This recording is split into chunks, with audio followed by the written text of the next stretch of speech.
This is Valley News Live at 6.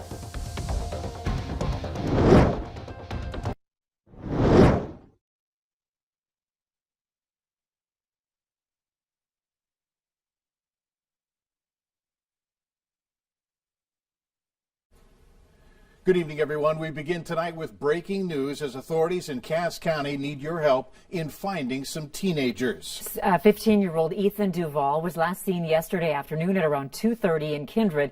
He's possibly traveling with 14-year-old Diamond Funk. She's reported as a runaway in Frazee, Minnesota. The last known vehicle Ethan was driving is a white 2003 Chevy Impala with North Dakota registration 104BNH. They could be heading toward the East Coast. If you see them, call the Cass County Sheriff's Office at this phone number, 241-5800. In other news tonight, reaction to a Fargo city official saying that snowmobiles should be legal to drive within city limits. The conversation first surfaced after Valley News Live showed you snowmobilers illegally riding through the metro.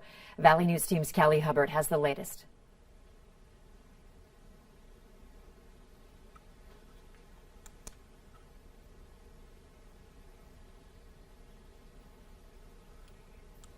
We apologize for that. We'll bring you that story as soon as we have it.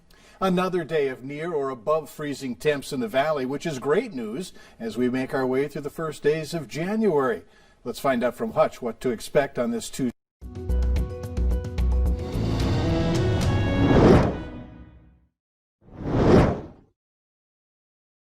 Good evening, everybody. I got to tell you what, we do have some showers of rain in South Dakota. That transitions to snow here in North Dakota as we take a look at the latest radar. Where you see the deep blue shades here, some of that snow is actually making its way down to the ground. Now, as we set you in a little bit closer here, the dark blue shades near Ellendale, those flakes are likely fairly large. As we head into the evening hours, we're expecting this snow to continue to expand. But if you are in Edgeley, Cullum, and out towards Ellendale, you have a band of snow making its way northward. Now, we do see rain in northeast South Dakota for Britain, and that's dangerously close to that I-29 corridor. So anyone traveling in those southerly directions this evening will have a chance at some slippery commuting conditions. Temperatures are cool in Baudette. 14 degrees there. It's 30 for Oaks and Jamestown. We're in between that in the 20 to 25 degree range here in the valley. Your forecast for Fargo, temperatures stay in the 20s. Cloudy skies, and we'll have winds that'll generally be from the south at 5 to 15 miles per hour. I think we stay snow-free here in Fargo until much closer to daybreak. Grand Forks, I don't think any snow at all in the forecast for you with temperatures in the 20s. Coming up in just a couple of minutes, I got to tell you, we are expecting shovelable snow, and for some of you, you may even see snowblower type snowfall amounts. 1 to 5 inches.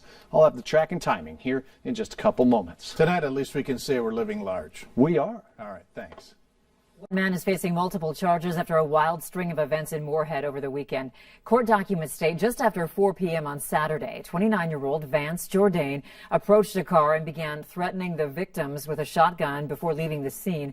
When Moorhead officers caught up with him, they say he pointed the gun directly at them and tried to run away. Once they got him to the jail, authorities say Jourdain kicked one officer in the groin. If convicted, he faces up to 39 years in prison.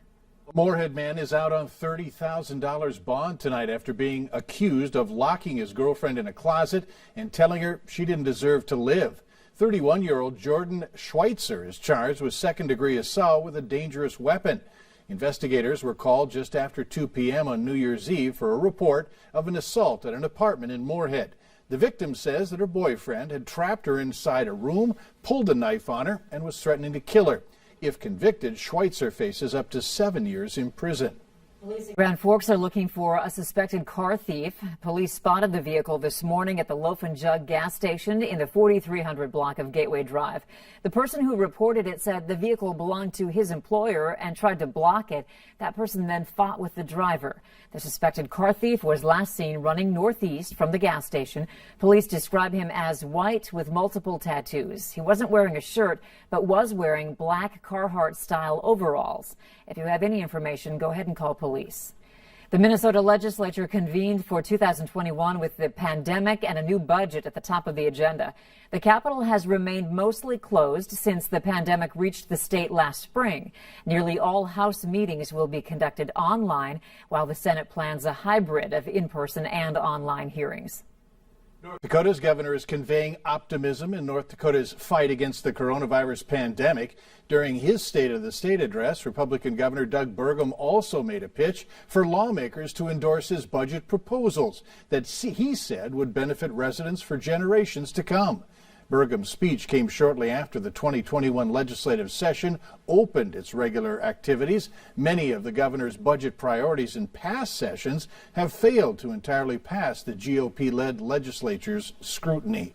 North Dakota's efforts to make this legislative session safer during the coronavirus pandemic should provide its citizens with an easier way to observe the proceedings and take part. Legislative leaders spent more than $2.6 million in federal COVID-19 relief money to beef up live streaming and remote technology so people can watch committee meetings and floor sessions in real time. The public will be able to give their testimony remotely. Sanford Hospital has announced it's provided all vaccinations received to their staff. In addition, there have been very few side effects, including lightheadedness, low-grade temperatures, sore arm, and headaches. So far, over 22,000 people have been vaccinated in North Dakota. I'm eager to get my second dose today and would not do it. Any of my family members, even if one of my 4 daughters was pregnant, I would have them, ask them to get the vaccine. They're all adults to make their own decision, but I have no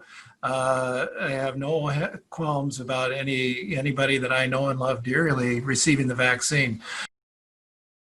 Dr. Griffin says the vaccine does not alter your DNA, cause infertility, or give you the coronavirus. The doctor also states that they are unsure at this time if the vaccine will need to be taken every year.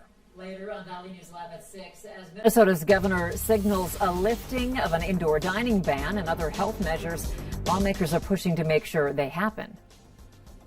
But next, we're going to talk about snow that is now developing to our west and south. It's heading our way. I'll have details on who will have shovel trouble as we started this day off on a foggy note. A flaky note is how many of us will close it out. Details next.